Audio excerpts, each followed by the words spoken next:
first of all, to welcome all of our special guests who are joining us for this Mass this morning.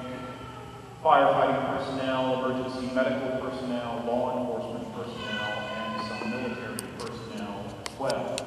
Of course, today we gather to celebrate what is known in the Church as a Blue Mass, that is a Mass in honor of those who serve the public through such activities as firefighting and ambulances and paramedics and policemen and so forth. We gather also today on this anniversary of September the 11th to pay homage to all of those victims who lost their lives in those attacks, both those who lost their lives in the attacks of terror that took place that day, as well as those who lost their lives in attempting to rescue others from that terrible, terrible event.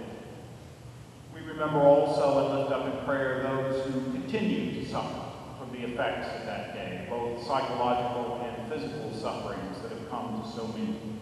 And we remember also the 9 firemen in Charleston who lost their lives just a year or so ago. Indeed, those events of September the 11th reach out and touch the entire nation.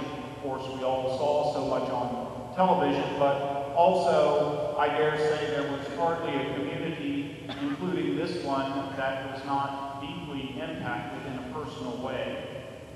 I know, for example, of just a couple of people who, here in this area, were touched in a very deep way by 9/11, and those include the family of Elizabeth Holmes, a native of St. Helena Island, who died in the attacks in New York, as well as Mrs. Terry Maud, whose husband, General Maud, was the Deputy Chief of Personnel of the U.S. Army and died in the attack on the Pentagon that day.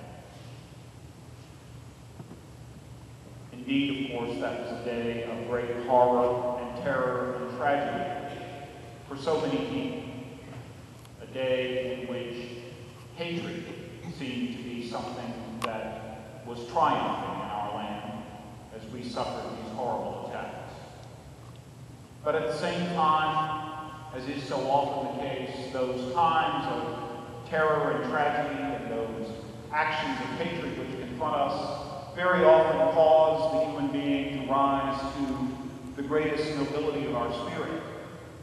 So, in answer to the terror and the hatred, we have the example of love and nobility that was shown to us by all of those who were willing to give their lives in service to others.